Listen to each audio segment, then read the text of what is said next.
গরিব ও ভবঘুরে মানুষের মুখে একবেলা খাবার তুলে দেওয়ার এই মানবিক উদ্যোগ শুধু সমাজসেবাই নয়, এটি মানবতার এক উজ্জ্বল দৃষ্টান্ত।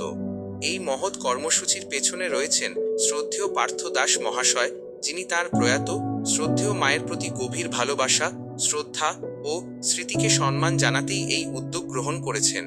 মায়ের আদর্শ, মমতা ও মানব সেবার শিক্ষাকে হৃদয়ে ধারণ করে তিনি অসহায় মানুষের পাশে দাঁড়িয়েছেন।